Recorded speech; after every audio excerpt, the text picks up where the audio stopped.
Queridos, convido a todos a abrirem suas Bíblias no Evangelho de João, no capítulo 6. Pastor Moisés falou uma frase na oração inicial que é um tanto curiosa. Ele dizendo a Deus, que muitas vezes nós estamos aqui dizendo: ah, Senhor, ainda no Evangelho de João. Vocês ouviram isso? Aí eu fiquei pensando sobre isso, que não é improvável que isso ocorra. Não estão cansados do Evangelho de João? Afinal, nós estamos no capítulo 6 ainda, A intenção é, pelo menos, chegarmos até o final do ano nesse Evangelho. Talvez a gente não conclua, mas pelo menos este ano nós queremos nos dedicar a este Evangelho, dada a sua importância no conjunto de livros da Escritura, sobretudo dada a sua importância com respeito à revelação que este Evangelho traz.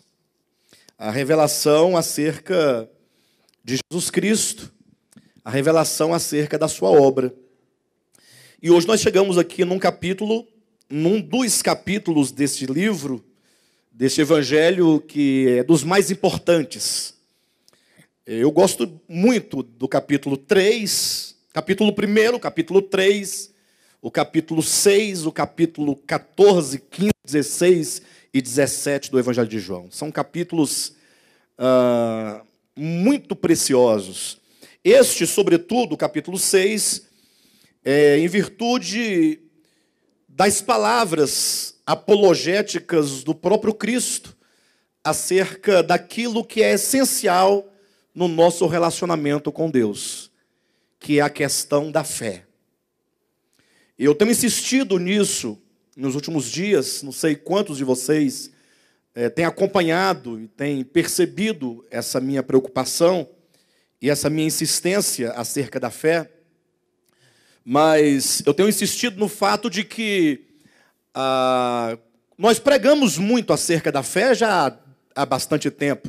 Na verdade, esse ministério nasceu enfatizando que a salvação de Deus, ela é mediante a fé em Jesus Cristo.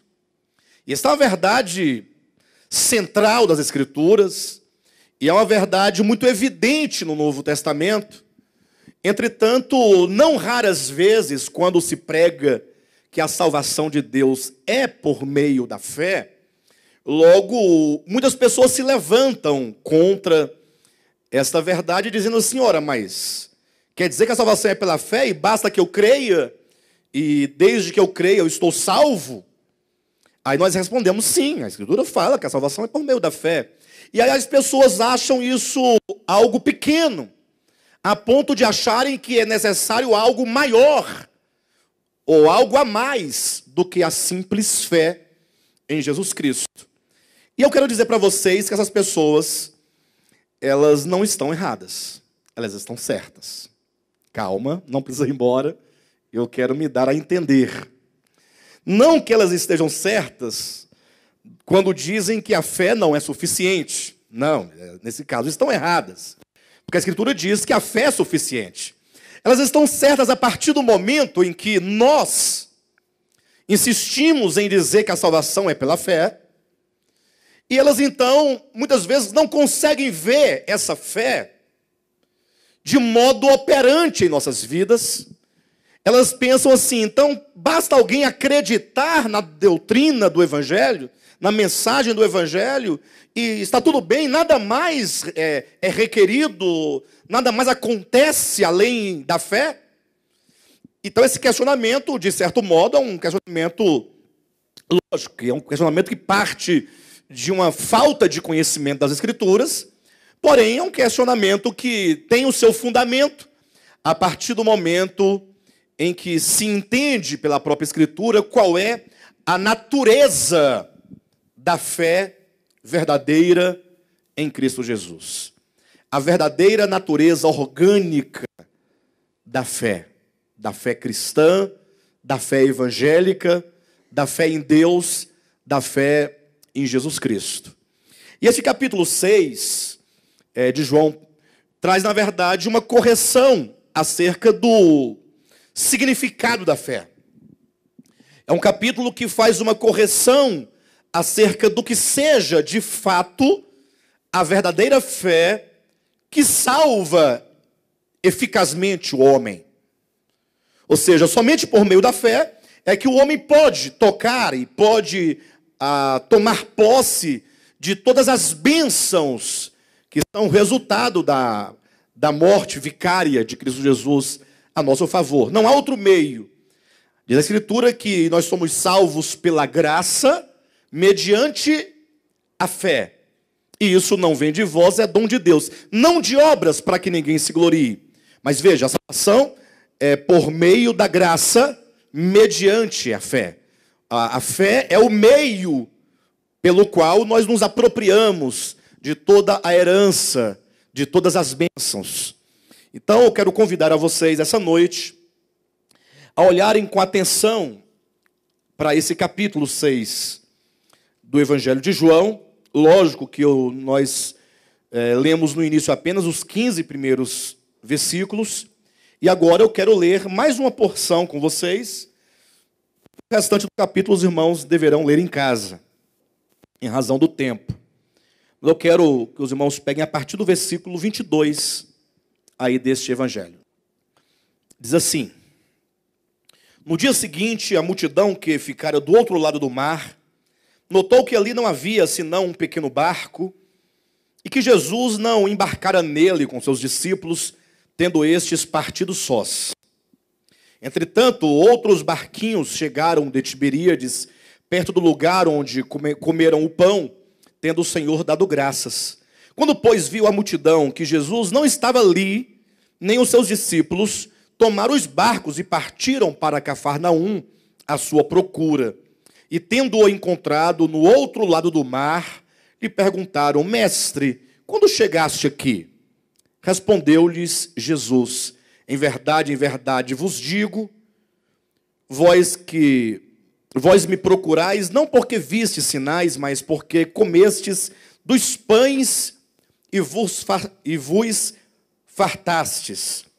Trabalhai não pela comida que perece, mas pela que subsiste para a vida eterna, a qual o Filho do Homem vos dará, porque Deus, o Pai, o confirmou com o seu selo. Dirigiram-se, pois, a ele, perguntando: que faremos para realizar as obras de Deus? Respondeu-lhes Jesus: a obra de Deus é esta, que creiais naquele que por ele foi enviado. Amém? Até aí tá bom? Os irmãos em casa poderão ler o restante deste capítulo. Sugiro que os irmãos façam a leitura de todo o capítulo 6, a partir do versículo 1 até o versículo 71. Porque o que nós vamos tratar aqui essa noite é algo muito grande. E é algo que define, de fato, a nossa experiência de salvação ou não. Tudo depende da compreensão que nós tivermos desta mensagem e da recepção que nós daremos ou não a essa mensagem. Para tanto, eu não quero nem pregar essa noite.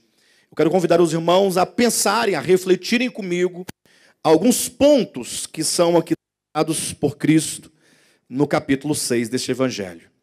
E o primeiro ponto, é importante que nós entendamos que no capítulo 5, capítulo anterior, logo no versículo 17, isso porque o capítulo 5 de João, ele tem como cerne de toda a discussão a questão do sábado. Cristo curou um homem em dia de sábado e suscitou uma discussão com os líderes religiosos. Falamos de semana passada.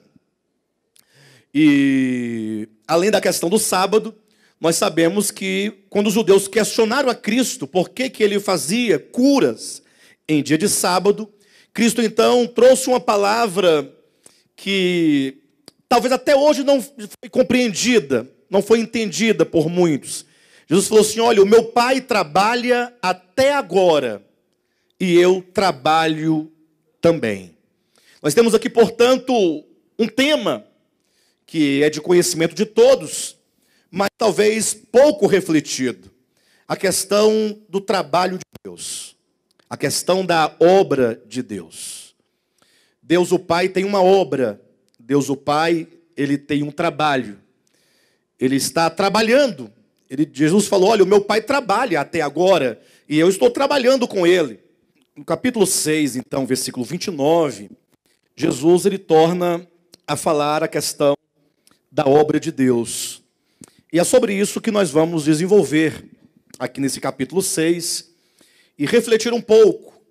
Eu digo isso porque todos que aqui estamos certamente amamos a Deus, amamos a sua palavra e certamente desejamos pela obra de Deus. Interessante que sempre quando chega alguém aqui no nosso ministério, isso é comum, a pessoa se apresentar com uma disposição de contribuir na causa de Deus de alguma maneira. E fala, pastor, eu estou aqui à disposição, trabalhar na obra, enfim. Isso é bom, isso demonstra o desejo que cada um tem de contribuir com uma porção, uma parte. Entretanto, é preciso que nós entendamos algo além do mero serviço que se possa ser prestado a Deus. Infelizmente, por muito tempo nos foi dito que a obra de Deus consiste em nós realizarmos algo para Deus. Aí nós queremos fazer, portanto, coisas para Deus, queremos oferecer algo para Deus, de modo então que os homens acabaram por construir ou por inventar uma religião cheia de coisas, cheia de eventos, cheia de obras. E nós então ficamos ali envolvidos com um tanto de trabalho, um tanto de atividades, e o tempo vai passando, e nós tendo uma sensação de que está tudo bem, de que está tudo certo, de que esta é a vontade de Deus. Entretanto, o que se nota e o que se percebe é que há muito pouco resultado substancial, resultado de vidas mudadas, de vidas transformadas, efetivamente falando. E a resposta para isso está aqui nesse capítulo 6, quando Cristo, então, ele começa, esse capítulo, ele começa apresentando Cristo como aquele que, olhando, diz que ele viu uma grande multidão que o acompanhava, e o sol já estava se pondo, e diz a Escritura que Jesus olhou e falou assim, gente, onde nós vamos encontrar pão, ou conseguir pão, para alimentar toda essa multidão? E nós então temos aqui o milagre da multiplicação dos 5 pães e 2 peixes. Interessante como que quando se lê esse texto, as pessoas sempre tendem a olhar o poder que Cristo tem de multiplicar o pão material. As pessoas, ao olharem, logo evidenciam e veio o fato de que Cristo tem o poder de fazer de 5 pães e 2 peixes se multiplicarem a ponto de alimentar 5.000 homens, fora as mulheres e as crianças. E então, olhando por esse aspecto meramente formal das Escrituras, logo as pessoas pensam que então este evangelho, e sobretudo esse milagre, foi escrito para dizer que Cristo é poderoso, tanto ontem quanto hoje, para fazer multiplicar as suas finanças, ou para multiplicar o seu alimento. E é verdade que o Senhor é quem cuida de nós, é Ele que nos alimenta, é Ele que supre cada uma de nossas necessidades, e que Ele multiplica, sim, sem dúvida, Ele cuida de nós, Ele é o Pai Celestial, que nos dá o pão de cada dia, nos dá o alimento, as vestes. Entretanto, como nós sabemos que este Evangelho de João, ele traz esses milagres enquanto sinais, ou seja, os milagres são apresentados para que por meio dos milagres nós possamos ver algo de espiritual por detrás daquele milagre, ou que aquele milagre traga, no seu interior a verdade espiritual acerca de algo maior do que o próprio milagre. Ou seja, Cristo multiplicou 5 pães e 2 peixinhos, é verdade. Isso foi um fato, isso foi literal. O milagre ocorreu, Cristo realizou o prodígio. Agora, cabe a nós perguntarmos o que Cristo queria nos ensinar com este milagre. Será que ele queria apenas multiplicar os pães e ponto final? Será que o registro de João, ele visa tão somente nos trazer a informação de que um dia Cristo multiplicou os pães, como curou o paralítico, como transformou água em vinho? Qual é a mensagem que nos é trazida através deste milagre? No caso, o próprio Cristo é que vai nos trazer essa ideia. Olha na sua Bíblia para você começar a perceber alguns aspectos importantes. Capítulo 6, versículo 4. Ora, a Páscoa, festa dos judeus, estava próxima. Então veja que o episódio da multiplicação dos pães vai ocorrer num contexto em que os judeus estão se preparando para comer a Páscoa. Então nós temos a Páscoa, aí vem a multiplicação dos pães, quando 5.000 homens, fora as mulheres e crianças, comem dos pães e dos peixes multiplicados. E aí Cristo então repreende a multidão, ou as multidões, porque elas o buscavam, porque queriam comer o pão material, porque uma vez que comeram o pão no dia anterior, queriam comer pão no dia seguinte. E aí Cristo começa a desenvolver um longo discurso acerca da obra de Deus, quando ele fala assim: olha, vocês estão me procurando, Jesus diz à multidão, porque vocês comeram pão, e vocês se fartaram de pão, e vocês agora querem comer pão novamente. E eu quero exortá-los que vocês devem, na verdade, trabalhar não pelo pão material, mas pelo pão que subsiste para a vida eterna. E aqui está um ponto interessante, porque parece, no primeiro momento, que ele está dizendo assim: ó, você não tem que trabalhar em prol do pão, do alimento diário. Mas não é isso que ele está dizendo. Observe que o contexto do capítulo 6 é a obra de Deus. Então ele fala: vocês me procuram a mim, porque vocês estão em busca do pão material. Em outras palavras, vocês devem buscar o pão material quando vocês vão trabalhar. Quando vêm buscar a mim, vocês devem me buscar não pelo pão que perece, não pelo pão material, mas devem me buscar visando o pão que traz a vida eterna. Em outras palavras, quando diz respeito à fé, quando diz respeito ao culto, quando diz respeito à adoração, quando diz respeito ao espírito, ao coração, a Deus, à devoção, nós não podemos simplesmente pensar que a vida cristã ou que a fé consiste na aquisição de riquezas materiais. O apóstolo Paulo, ele fala isso com muita contundência em 1 Timóteo, no capítulo 6. Ele diz que aqueles que pensam que a piedade é fonte de lucro, essas pessoas acabam se envolvendo e caindo em muitas ciladas. E acabam então se perdendo, se apostatando da fé.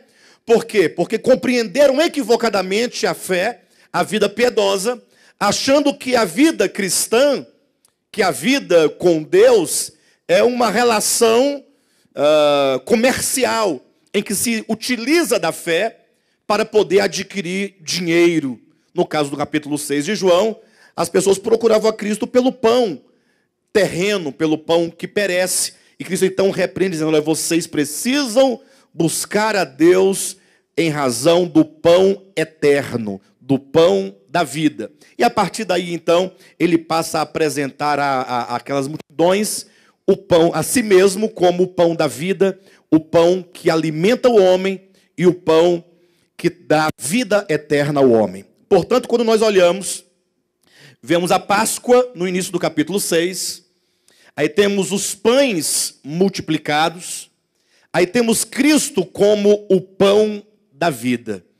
Portanto, todo esse capítulo 6, ele trata do alimento. Ele fala do alimentar-se.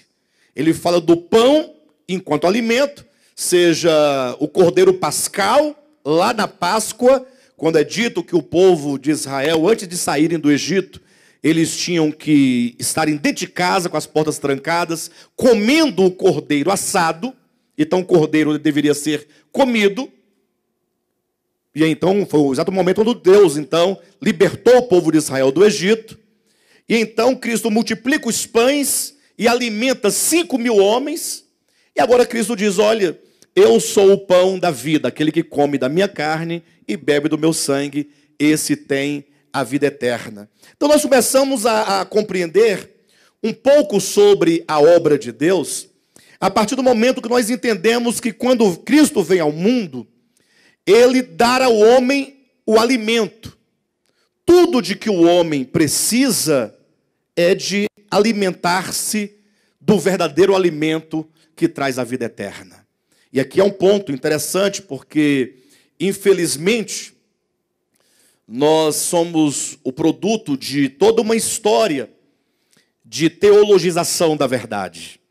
Ou seja, nós somos cristãos que aprendemos a estudar a Bíblia e aprendemos a buscar sempre as melhores, ou a estudar a Escritura de modo a compreender da melhor maneira as doutrinas bíblicas, e desenvolvemos um coração ortodoxo, aquele que busca uma compreensão com maior exatidão acerca da verdade de Deus. E esse ministério chegou, inclusive, a um ponto de ser bastante contundente em relação ao conceito de verdade, em todos os termos doutrinários.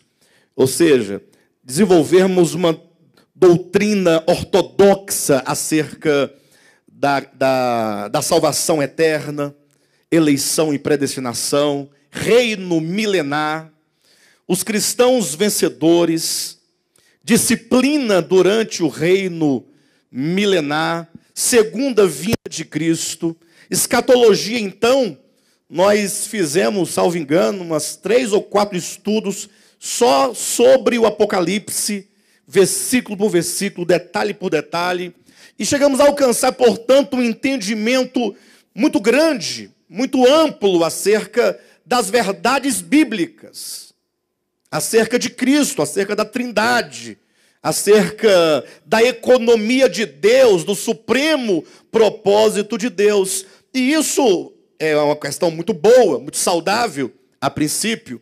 O grande problema é quando nós percebemos que, a despeito de todo esse entendimento, muito pouco foi mudado em nossas vidas.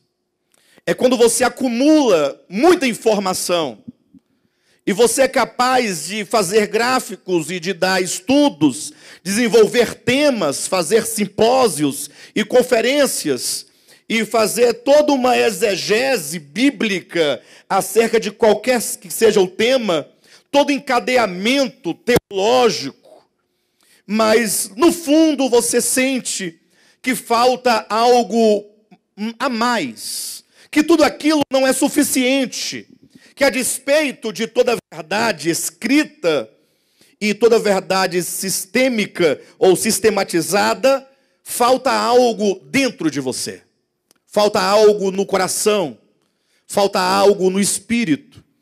E é quando então Cristo vem nos evangelhos dizendo, olha, vocês precisam comer. A grande questão é que o povo de Israel, esses que aqui com quem Cristo falava, eles também tinham muito conhecimento das Escrituras.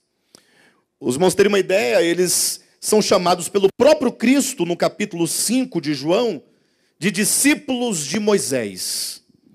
E no capítulo 6, o próprio povo de Israel, esses que aqui estão conversando com Cristo, vão dizer, olha, mas Moisés nos deu o pão do céu. Quando estávamos no deserto, Moisés, ele nos deu o maná que desceu do céu. Então veja que o povo de Israel era um povo altamente religioso. Eles tinham uma tradição religiosa, tinham um conhecimento teológico, eles tinham as escrituras hebraicas, eles tinham a lei, tinham os profetas, tinham os salmos. Aí de repente vem Cristo e ele olha e vê uma multidão de pessoas e o que Cristo oferece para eles.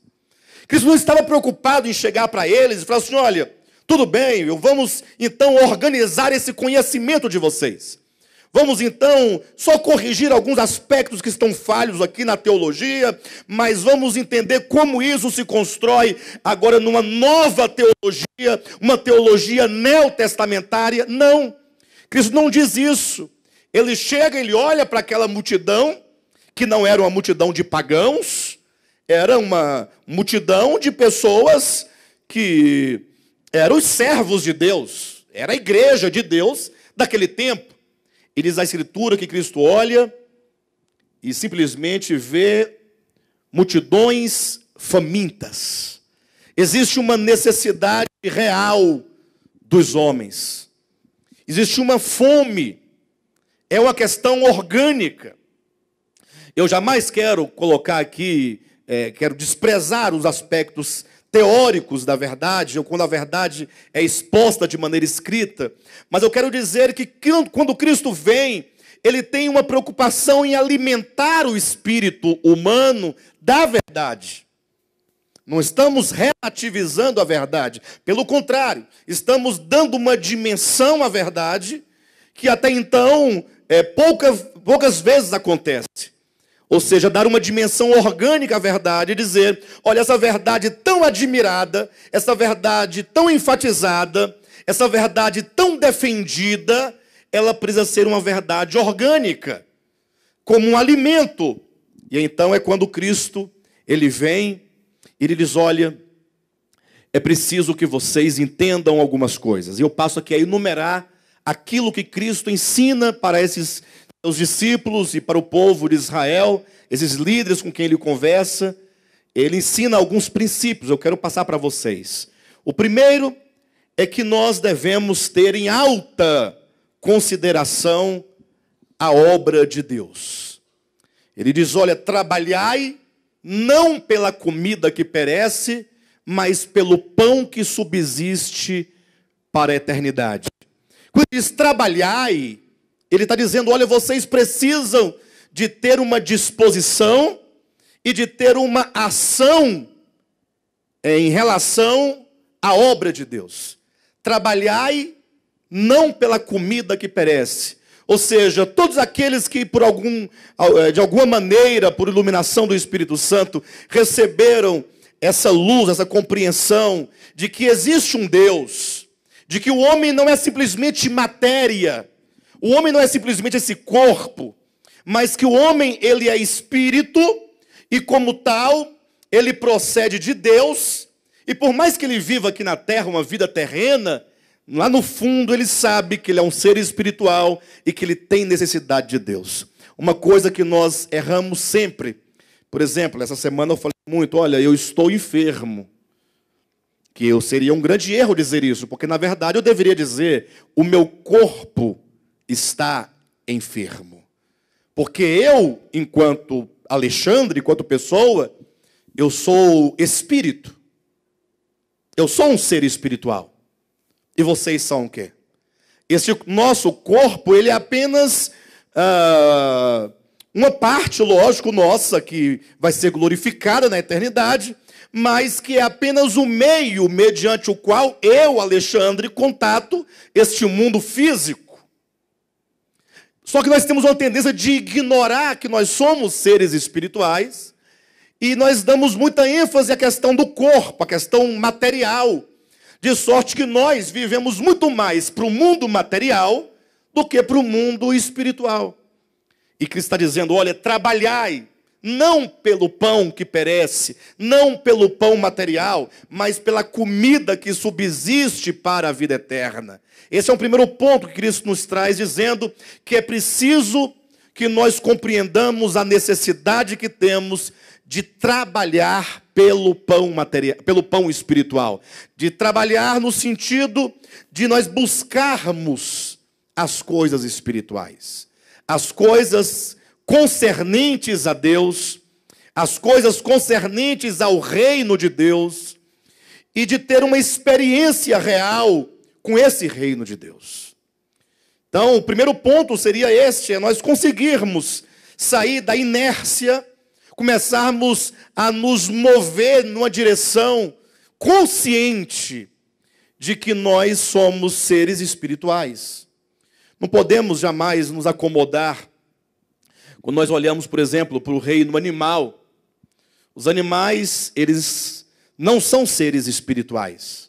Eles são seres minimamente sensitivos, né? Eles são seres fadados a serem o que eles são. Então eles nascem, vivem ali, comem capim, pastam, andam, né? aí de repente se reproduzem, depois morrem. E muitas vezes nós vivemos exatamente como os animais. Ou seja, vivemos sem nos atentar para o fato de que quando Deus nos criou, Ele nos criou à imagem e semelhança de Deus, nos criou dentro de um propósito divino, e não somente nos criou dentro de um propósito, mas nos escolheu para um propósito específico. Sobretudo nós, dessa era da igreja, temos o privilégio de fazermos parte do supremo propósito de Deus. Entretanto, esse século tão perverso, tão materialista, nos fez esquecer aquilo que nós somos. E muitas vezes nós não trabalhamos absolutamente com vistas ao reino de Deus. E quando trabalhamos, ainda nos enganamos, porque trabalhamos para o reino de Deus, mas com vistas àquilo que se pode ganhar imediatamente aqui e agora. Muitas vezes fazemos da nossa fé, da devoção, fazemos da oração, fazemos da adoração, do culto, uma mera religião, uma mera religiosidade. E aí então ficamos conduzindo a nossa vida deste modo. Não, eu já tenho 42 anos de crente. E já passei por aquela igreja tal, a igreja fulano de tal, agora eu estou aqui e pretendo ir para aquela outra ali. Sai de um aprisco, entra no outro aprisco. O aprisco aqui está pequeno, vai para um maior. O outro aprisco ofereceu uma coisa melhor, você vai para o outro aprisco. E fica passando os tempos da sua vida numa mera vida religiosa. E a despeito de o quanto você considera as verdades aprendidas como preciosas, o fato é que muitas vezes nós não comemos essa verdade, essas verdades não fazem ainda parte do nosso ser. Então, o primeiro ponto que Jesus fala assim, olha, trabalhai não pelo pão que perece. Não faça da vida cristã, da vida, entenda, entre aspas, religiosa, não faça da vida piedosa, não faça da sua fé, não faça do culto, não faça da adoração, simplesmente um meio de você aliviar sua consciência em relação a Deus, mas se entenda como sendo alguém que é espírito, que veio de Deus e que precisa trabalhar, colocar como alvo, como meta, como objetivo a vida eterna. Devemos nós pensar na vida eterna muito mais do que pensamos na vida humana, essa vida meramente passageira, mas infelizmente nós estamos ainda sendo ganhos com respeito a isso. Se eu perguntasse aqui para cada um de vocês, incluindo a mim, se nós pensamos muito mais na vida terrena ou na vida espiritual, qual seria a nossa resposta? A nossa preocupação maior, os nossos maiores esforços, toda a nossa dedicação vai em direção ao quê? A vida humana, passageira, a esse mero pão que perece, ou para as coisas da vida eterna? Certamente, eu tenho certeza que, sem nenhuma exceção, todos nós vamos dizer que nós amamos muito a Deus. Mas é um amor que não é o suficiente ainda para nos fazer, nos lançar em direção a essas coisas espirituais. Então, nós precisamos aprender esse ponto. É um primeiro aspecto que está aqui em João capítulo 6, que nós temos que considerar essa necessidade de buscar as coisas eternas. Aí logo então alguém pergunta, sim, eu tenho vontade, e eu quero me despertar para isso. Eu quero a partir de hoje começar a orar dizendo, Senhor, eu preciso buscar as coisas espirituais, mas como fazê-lo? Essa é a grande questão. Como fazer isso? Como buscar isso? Você talvez tenha muita experiência de crente, eu também tenho, graças a Deus, mas a pergunta é como fazer isso? Acho que todo o problema nosso consiste nesse como. Por exemplo, você aprendeu que Cristo morreu por você e que você tem que se unir a Ele na sua morte e ressurreição. Você não aprendeu isso? Agora a pergunta é, e como fazer? Sabemos que somente andando no Espírito nós deixaremos de viver uma vida pecaminosa. É verdade. Agora, e como andar no Espírito? Então a questão do como é sempre um grande problema. E talvez porque nós não entendemos o como, é que nós nos satisfazemos com o mero conhecimento do quê. O que é a forma da doutrina. O como é o que nos introduz numa experiência legítima daquela verdade que, a princípio, nos foi ensinada doutrinariamente. Por isso que no capítulo 6, tão logo Cristo diz, trabalhai não pela comida que perece, no versículo 27, no versículo 28, diz assim, dirigiram-se, pois, a ele perguntando. Aí os discípulos perguntam, no caso, os judeus aqui perguntam para Jesus, dizendo, que faremos para realizar as obras de Deus? Já sabemos que nós temos que ter esse empenho, que nós temos que nos entender como alguém que não somente foi criado para isso, mas que nós fomos eleitos, escolhidos para esta obra divina. E aí isso foi a pergunta certa. Ora, o que devemos fazer para realizar as obras de Deus? Nós queremos fazer. E aí vem uma resposta que ninguém gosta de ouvir. Que ninguém quer ouvir. Porque seria mais fácil se, tendo eles perguntado o que faremos para realizar as obras de Deus, Jesus respondesse, olha, vocês têm um templo, não tem? Sim. Então, e o templo tem lá todo um calendário anual de rituais, de cerimônias. Vocês têm os levitas, têm os cantores, vocês têm o Halel, vocês têm os sacerdotes, e vocês têm também as ofertas, os dias sagrados, e vocês têm toda uma estrutura já montada que foi entregue por Moisés da forma de como proceder no reino de Deus. Seria mais fácil, ou não seria mais fácil? Porque aí era só eles se envolverem com aquela atividade religiosa que eles tinham. E infelizmente, na semana retrasada, ou seja, nada a ver uma coisa com a outra. Infelizmente, aí eu lembrei de um exemplo, mas daqui a pouco eu volto para não ficar chato. Mas infelizmente nós estamos habituados a esse sistema de coisas. Aí você vem lá da Assembleia de Deus, da Presbiteriana, da Batista, aí você vem para cá. Aí chega aqui, aí você vê que dá um paradão, porque todo aquele ativismo cessa, e você agora fica olhando, aí você passa a ser um observador, né?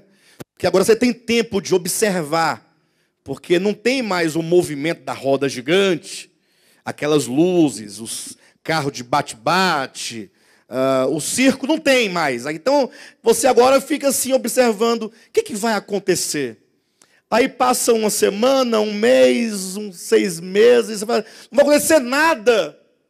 Aí você vai se desanimando, aí você daqui a pouco fala assim, puxa, minha vida perdeu totalmente o sentido agora, porque eu não sei mais o que fazer. Como o irmão Rodolfo falou, interessante, na semana retrasada, ele falou assim que agora eu não estava nem orando mais, porque essa tal da liberdade, né, tal, vai nos levando assim, e, num certo sentido, ele tem razão, mas nós temos que compreender o que está acontecendo e o que deve acontecer. Nós não deixamos o ativismo para sermos inativos, não é isso. Nós devemos abandonar esse ativismo religioso, esse pragmatismo, porque ele é um consumidor de tempo. E ele te enrola e ele te engana para que você gaste toda a sua vida com nada. Quando chegar lá no final, você não vai ver nenhum resultado palpável de uma vida cristã madura. porque você terá passado todo o seu tempo disputando cargos e tendo ganhado o cargo naquele ano, aí passado o ano todinho lutando para dar conta das atividades daquele ano, para chegar no final do ano e você fazer um balanço do que você fez, e você fala assim, alcancei tanto disso e daquilo outro, e aí vem mais um ano para mais um ciclo de atividades, e no final você fala assim, o que eu fiz da minha vida espiritual? A questão é, o que devo eu fazer para realizar as obras de Deus? Aí vem Jesus e fala assim, olha, você quer realizar as obras de Deus? E eu quero perguntar para você essa noite, você quer realizar as obras de Deus? Não seria nem bom você responder, só para você pensar. Porque é provável que haja pessoas que não, por enquanto eu não quero saber de obra de Deus nenhuma.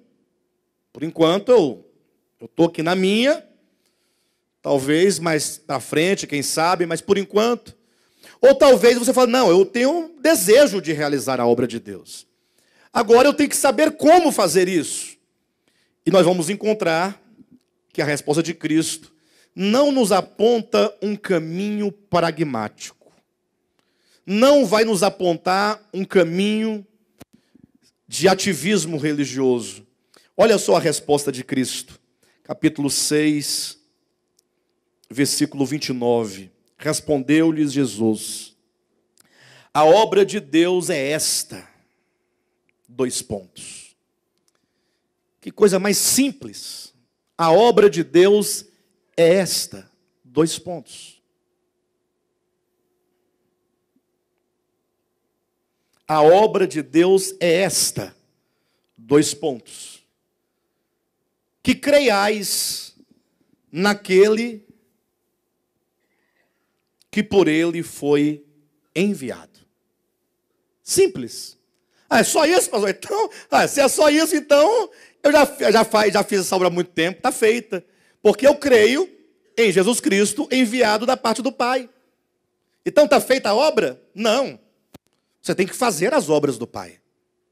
Você tem que realizar as obras de Deus.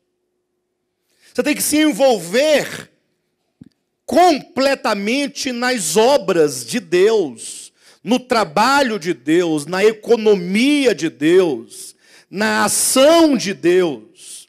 Sim, mas como? Aí Cristo diz, ora, a obra é esta, que vocês creiam no Filho de Deus. E aqui é onde está o ponto dessa ministração, e eu falei que nós iríamos tratar dessa questão da fé. Porque quando se fala em crer no Filho de Deus, logo todos pensam o quê? Não, eu acredito que Cristo é o Filho de Deus, ele veio ao mundo, se fez carne há 2000 anos, e ele foi crucificado pelos meus pecados, ele morreu pelos meus pecados, ele ressuscitou, e ele ascendeu aos céus e vai voltar, não sei quando, mas ele diz que vai, e eu estou por aqui aguardando ele voltar, que ele vai me levar para o céu. Olha como é simplória essa ideia, esse pensamento, ou como é reduzida a questão, né? Eu creio nisso e ponto final. E um dia ele vai me buscar para me levar para a glória, me levar para o céu, me livrar do inferno. Ao passo que ele está dizendo, não, gente, o crer, ele é muito mais do que simplesmente acreditar numa história acerca dele. Lógico, o crer envolve o crer ou acreditar na sua vinda. Lógico, evidentemente. Mas o crer bíblico não é simplesmente uma questão de tradição, uma questão de crença, uma questão de uma confissão verbal acerca de alguma coisa. Na verdade, se você perguntar para todos os brasileiros, a maioria esmagadora vai dizer, não, eu creio em Jesus. Ora, por quê? Porque eles nasceram num ambiente religioso. O Brasil é uma nação religiosa, católica, sobretudo. E nossas famílias, nossos avós, nossos pais, ou eram católicos, eram evangélicos, E, portanto, nós nascemos já dentro de uma cultura e de uma tradição que afirma acreditar em Jesus Cristo. Mas isso não significa que nós, de fato, cremos. Isso porque o Evangelho de João, ele instaura um conceito de fé que precisa ser pensado e refletido e, sobretudo, desenvolvido dentro do capítulo 6 de João. Em João capítulo 1, versículo 12, João diz assim, olha, veio para o que era seu, versículo 11, né? 11 e 12, veio para o que era seu, mas os seus não o receberam, mas a todos quantos o receberam, deu-lhes o poder de serem feitos filhos de Deus, a saber, os que creem no seu nome. Atente para esse texto. Mas a todos quantos o receberam. A esses que receberam. No finalzinho diz, a saber. Quem são estes? Os que creram no seu nome. O que significa que crer no nome é o mesmo que receber.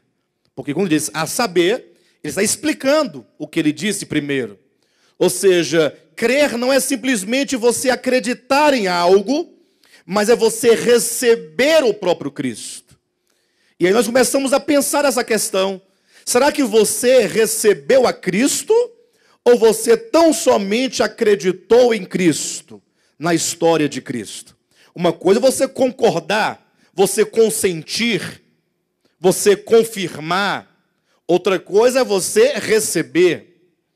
E olha que receber a Cristo traz implicações profundas na nossa experiência.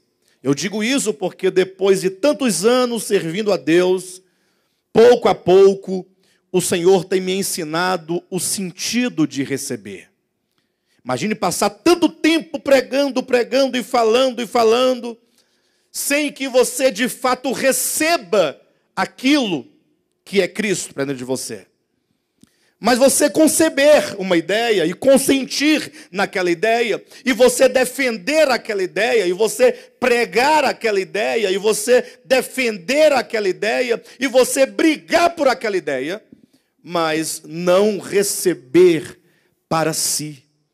Eu falava hoje com o irmão Vinícius, pastor Vinícius de Goiânia, que quando se começa a compreender o Evangelho, quando a luz vai iluminando o entendimento e você vai vendo a verdade orgânica de Deus, o pregador agora, ele não é aquele mais que prega para os outros, mas ele está sempre pregando para si. E, consequentemente, ajudando a outros, mas o alvo principal de quem prega é sempre ele próprio. É sempre ele próprio. De maneira, então, que o crer das Escrituras, ele vai além da simples confissão verbal de determinada verdade. E Cristo, então, começa a explicar isso para os judeus, dizendo, olha, tão logo ele diz que eles deveriam crer no Filho de Deus, isso era fazer a obra de Deus. Cristo se apresenta, ele dizendo, eu sou o pão da vida. Aquele que come deste pão da vida tem a vida eterna. Olha como que Cristo, ele dá uma dimensão diferente. Ele acabou de falar acerca de crer. Em seguida ele fala, eu sou o pão da vida. Aquele que come deste pão tem a vida eterna. Qual é a relação entre o crer em Jesus Cristo e comer o pão da vida? É exatamente aquele que colocamos agora há pouco. Que crer em Cristo é o mesmo que receber esse pão, comer esse pão e receber como vida interior para que esse pão seja constituído dentro de nós. Os irmãos devem se lembrar que eu citei recentemente um texto de Rubem Alves, de um livro intitulado Perguntaram-me se eu creio em Deus. Quando eu vi esse livro na livraria, eu fiquei muito curioso, porque vocês sabem que Rubem Alves é considerado praticamente um ateu pela maioria dos cristãos. Se bem que essa questão dos ateus é muito complicado, porque os ateus eles são sempre chancelados por alguém, né? a igreja católica, ao longo de muito tempo, foi chancelando as pessoas. Ó, esse é herege, aquele é ateu, aquele é isso, aquilo outro. E quem não se enquadra dentro do sistema religioso das religiões predominantes, sempre vão ser chancelados como herege ou como ateu. Tal. Enfim, de todo modo, Rubem Alves, filho de pastor, foi pastor também, inclusive, teólogo, filósofo, filólogo, poeta, ele leva essa chancela de ateu. Quando eu vi esse livro, falei, bem, nada melhor do que ouvir do próprio Rubem Alves se ele é ou não ateu, né? Olha o nome do livro. Perguntaram-me se eu acredito em Deus. Aí eu peguei o livro, quando eu abri, ainda na livraria, eu li só a orelhinha do livro. E naquela orelhinha do livro, Rubem Alves praticamente ele pegou todo esse capítulo 6 de João, a ideia, né? E colocou naquela orelhinha, e foi naquele dia que eu compreendi João capítulo 6. Foi naquele dia. Até então, eu não tinha compreendido João capítulo 6, conforme Cristo havia dito aqui. E eu até passei para a igreja, eu quero até repetir agora. Rubem Alves coloca da seguinte maneira, nessa orelha, eu vou parafrasear apenas as ideias, para vocês poderem entender o sentido desse comer esse pão vivo aqui, de João capítulo 6. Ele fala assim, olha, escrever e ler são como que rituais mágicos. Escrever e ler são como que rituais mágicos. Quem escreve transforma a sua própria carne e o seu próprio sangue em palavras. De modo que aquele que agora lê, no ato da leitura, ele transforma as palavras, agora, na sua própria carne e no seu próprio sangue. De modo que acontece aqui uma antropofagia. Ou seja, aquele que come as palavras que eu escrevi, eu transformei a minha carne e o meu sangue em palavras. Veio o leitor e agora, ao comer essas palavras e recebê-las para dentro de si, ele pegou a minha carne, meu sangue, transformados em palavras, e agora fez a sua própria carne, a sua própria palavra. Quando o leitor comeu as minhas palavras, estava comendo a minha própria pessoa. Agora eu passo a residir dentro daquele leitor. Agora eu passo a habitar dentro daquela pessoa.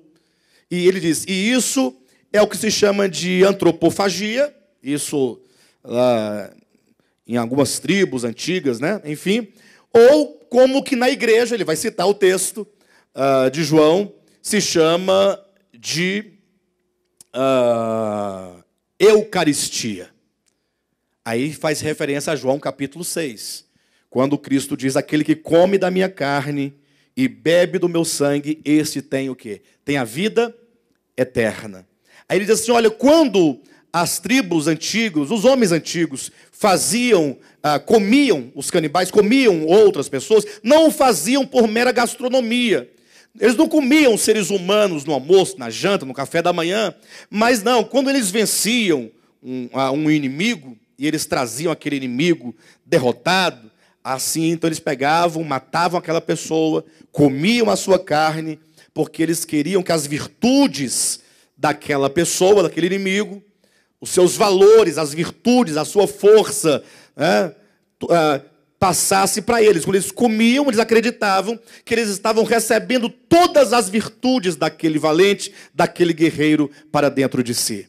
De sorte, então, que Rubem Alves coloca deste modo, dizendo que as palavras, quando são ditas, se elas são ditas de fato do coração, da alma, lá do íntimo, palavras que não saem ao vento, mas que saem mesmo, que são geradas dentro da pessoa, essas palavras, elas levam a própria essência da pessoa, de modo que aquele que ouve, que recebe aquelas palavras, se é que recebe para dentro de si, está recebendo da própria essência do outro. E isso faz muito sentido. Quando em João capítulo 6, Cristo fala assim, olha, é o seguinte, vocês devem crer em mim. E se vocês crerem em mim, vocês estarão fazendo as obras de Deus. Aí ele coloca, segundo, eu sou o pão da vida. Aquele que come esse pão da vida tem a vida eterna. Parece que não progrediu muito no entendimento, porque, primeiro, fazer as obras de Deus é muito genérico. Crer nele é muito genérico. Crer, todo mundo crê. Agora ele diz, não, eu sou o pão da vida, come de mim que você terá a vida eterna. Fica ainda muito genérico, parece que não responde o como fazer essas obras de Deus. Aí Cristo avança um pouco mais e fala assim, olha, já que vocês não entendem comer o pão da vida, deixa eu colocar em outros termos. Aí ele diz, vocês devem comer da minha carne e beber do meu próprio sangue. Aí pronto. Aí complica, porque agora os judeus falam assim, agora esse homem ficou maluco. Porque, tudo bem, estava no pão da vida, dava para entender mais ou menos. Agora, comer a sua própria carne, beber seu próprio sangue, isso é canibalismo, não tem como. É quando Cristo diz, gente, vocês não estão entendendo, eu estou me referindo não à minha carne física e ao meu sangue físico. Ele diz, as palavras que eu vos tenho dito. As palavras. A mensagem que eu estou dizendo é que são espírito e são vida. Quando essas palavras que eu digo são pronunciadas, elas não são meras palavras ditas ao vento. O evangelho não é simplesmente alguém que falou assim, olha pessoal, Cristo veio, morreu por você e você pode se livrar do inferno se tão somente você quiser. Não, as palavras do evangelho, elas são o próprio Espírito de Cristo, sendo proferido em forma de palavras, sendo proferido em forma de sentenças, sendo proferidas em forma de verdades, que agora, uma vez pronunciadas, uma vez ditas, elas devem ser ouvidas. É quando agora nós nos colocamos do lado oposto e começamos a ouvir as palavras de Cristo. E se você começar a ler os evangelhos, Mateus, Marcos, Lucas e João, já fizemos esse desafio para os irmãos, leia os evangelhos, mas leia procurando ouvir a voz de Cristo. Toda vez que Cristo disser algo, você ouve e você medite, você reflita naquilo que Ele está dizendo. E quando Ele começar a falar aos teus ouvidos e ao teu coração, logo você vai perceber algo. Você vai perceber que as palavras dele lhe são estranhas. As palavras de Cristo, embora conhecidas no âmbito da teologia, no âmbito, né, das pregações, dos estudos, mas elas nos são estranhas quanto à nossa vida. Ou seja, as palavras de Cristo, elas não se encaixam no nosso viver. Parece que no nosso viver não tem espaço para elas. Por qual motivo? Ora, pelo simples motivo de que nós não vemos muito futuro nas palavras de Cristo. Vocês sabiam disso? Não vemos muito futuro nas palavras de Cristo. Ou vemos futuro na palavra de Cristo? Eu vou dar um exemplo, vocês vão entender o que é ver ou não futuro nas palavras de Cristo. Imagine que você está com um problema. Um problema com uma certa pessoa que pegou um dinheiro emprestado com você e te prometeu que iria te pagar tal dia, e você confiou naquela pessoa, puxa, não é possível, né? Foi lá, tal, emprestou o dinheiro para a pessoa, tal, passou o tempo, a pessoa começou a fugir de você, começou a te evitar, mas você foi, cercou, foi lá, e a pessoa, olha, eu não vou pagar você. Imagine só.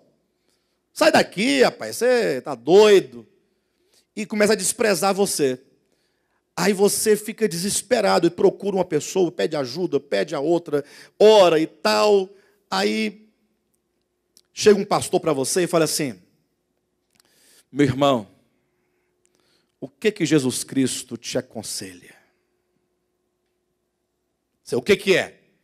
O que eu tenho que fazer? Que você deve perdoar aquela pessoa que te ofendeu no sentido de que te enganou, mentiu para você, te enrolou. Então você tem que perdoar aquela pessoa. Não é como dizem os outros, porque o crente, quando ele vê que não recebe, sabe o que ele faz? Ou ele vai para a justiça, né? O crente não é assim? Ou então, ele fala assim, eu vou entregar para Deus. Entregar para Deus quer dizer, Deus vai pesar a mão nele, Deus vai. Ou seja, eu vou usar Deus como instrumento de vingança. Mas o Evangelho não ensina assim, ele diz, olha, o que aconteceu? Ele me obrigou a caminhar 1 milha com ele, então agora você vai caminhar outra milha. Ou seja, você vai perdoar aquele dinheiro, e além de perdoar, você não vai guardar mágoa. Você vai amar aquela pessoa, você vai sorrir para aquela pessoa, e você vai ainda, se for o caso, ajudá-la novamente. Ah, mas esse conceito não se encaixa na nossa vida. Se encaixa? Vai lá. Vamos ser honestos. Honestos. Não se encaixa. Na minha vida não está encaixando, não, irmãos. Na minha vida está difícil. Mas, pastor, e agora? O que vai acontecer? O que vai acontecer é que nós vamos compreendendo o Evangelho. E aí nós vamos chegar em casa. E nós vamos falar, Senhor, eu quero fazer as tuas obras. Mas as tuas obras consistem em crer no teu Filho. E crer no teu Filho não é dizer que eu creio nele, mas eu preciso recebê-lo. E esse Cristo, a quem eu devo recebê-lo, ele teve um viver humano sobre a terra. E se eu recebê-lo, uma coisa vai acontecer. Se eu receber a Cristo, ele vai entrar e ele vai se constituir dentro de mim. E eu serei necessariamente como ele. Então vai ter um conflito, porque o meu coração, ele se nega a ser como Cristo, porque eu nem concordo com ele, inclusive. Nós não concordamos com ele. Eu sei que é difícil ouvir isso, mas é um fato. Vamos ficar quanto tempo nos enganando? Porque nós falamos do Evangelho, mas na hora do Evangelho nós não queremos para a nossa vida. Não, isso aqui não. Vocês terem uma ideia, o Evangelho, a experiência do Evangelho consiste em experiências pontuais e individuais. Eu sou uma pessoa muito forte nas minhas convicções. Quando eu tenho uma certeza de algo, quando eu tenho uma razão, eu argumento toda a minha razão antes que alguém me questione. Ela está toda preparada. Quando eu falar assim, não é deste modo, eu vou te falar por quê. Eu vou elencar. Eu saio elencando, ponto a ponto. De sorte, então, que uma vez que está feita a minha defesa, o outro não é capaz de desmontar o sistema da razão. Está feito. Só que o outro não quer saber da minha razão. Ele ignora a minha razão. E aí o que acontece? Ele faz resistência à minha razão. Aí eu, do meu lado, o que eu faço? Bem, eu na minha razão, eu fico resistente. E por muito tempo, eu vivendo assim, nessa minha resistência, em razão de quê? Da razão? Eu falo, a razão é a razão. Como é que eu vou abrir mão da razão se a razão é a razão? Olha, tem que abrir mão do erro, não? Não é do erro que tem que abrir mão ou não? E isso, então, gera o que na nossa vida? Sofrimentos.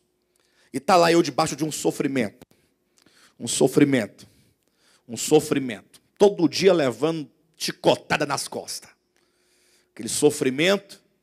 E eu me assegurando na razão. A verdade é essa. Não tem como desfazer isso. É a razão. Só que o problema não findava. Não finda. E o Espírito Santo, ele fica assim sentado, te olhando, você sofrer. E ele não faz nada para te aliviar o sofrimento. Aí você clama e ele não responde. Ele fica te olhando, vendo você sofrer. Ele espera você ser vencido, porque nada ele poderá fazer contra a sua, no caso, contra a minha razão. Quando você está certo, ninguém te convence, nem o Espírito Santo, ele vem e fala, você nem escuta, nem sabe que ele está ali. Aí passou um dia, uma semana, tal, vai passando, o sofrimento está indo, está moendo, e eu estou firme. Eu estou todo esculhambado, mas estou firme em razão da minha razão. Aí um dia, eu pensando sobre a situação, refletindo, quando é que isso vai acabar? Quando é que esse sofrimento vai acabar? Aí quando eu perguntei quando é que o sofrimento vai acabar, aí o Espírito Santo resolveu, depois de muito tempo, resolveu falar alguma coisa. Aí ele falou assim, o sofrimento não vai acabar, porque você está na sua razão. O sofrimento é causado pela sua razão. Porque a sua razão, embora seja razão, está fulcrada no ego. Não é que está errado a razão, mas é o fundamento sobre o qual a razão se funda é que está errado. E o Evangelho, o que ele ensina? O que ele ensina? Ele ensina que nós devemos negar a si mesmo, abrir mão do ego. Então, de nada vale você ficar argumentando a sua razão, porque você só vai aumentar as dores, porque o problema não é a razão. Aí chega um momento que a luz brilha, fala, meu Deus do céu, então eu estou certo, porém errado, porque o certo é abrir mão da sua certeza, o certo do Evangelho. É você abrir mão daquilo que te favorece nas suas convicções, nas suas relações. Aí então, quando você abre mão daquilo que é o seu direito, aí então, o sofrimento acaba. O sofrimento, na verdade, nada mais é do que o nosso próprio coração que resiste a abrir mão de si mesmo. Aí ele sofre. O sofrimento ele não está em nenhum lugar em que você possa tirar de um lugar e colocar no outro. Por que às vezes nós não conseguimos nos livrar de tanto sofrimento? Ora, porque o sofrimento não está ali ou está do outro lado. O sofrimento ele é causado pelo meu próprio coração que resiste ceder. De modo que quando você cede, você fala amém, sim Senhor. Eu me rendo, eu me entrego. O sofrimento, ele acaba.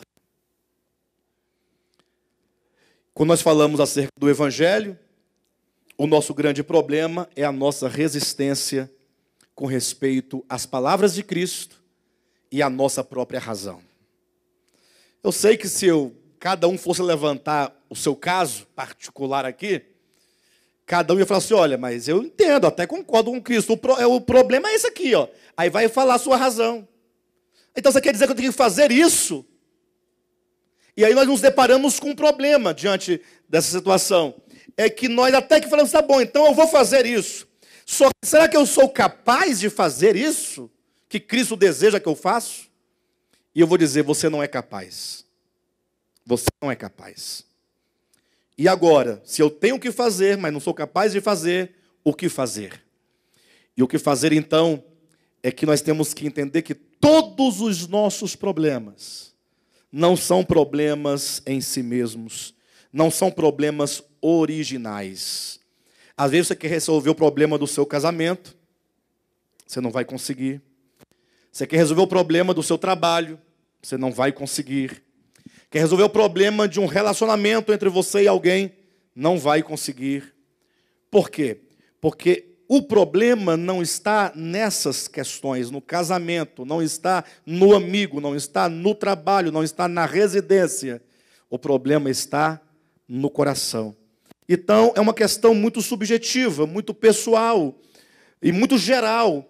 Basta que você comece a falar, Senhor, eu quero começar a conduzir o meu coração de volta para Deus.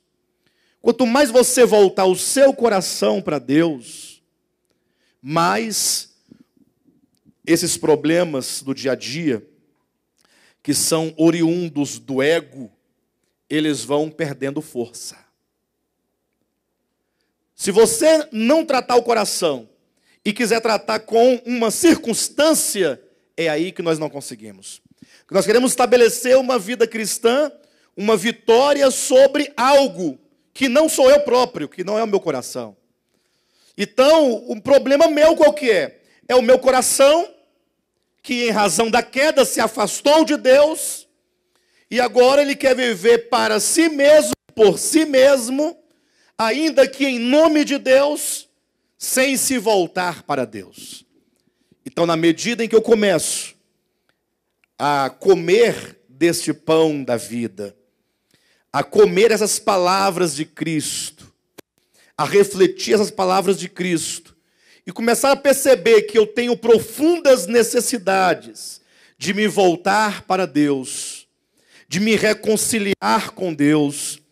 E a reconciliação com Deus não é simplesmente você entrar num culto, um culto de reconciliação, um culto de novos convertidos, um culto de alguma coisa, e levantar a mão, me reconciliei com Deus. Isso não tem nada a ver com reconciliar-se com Deus.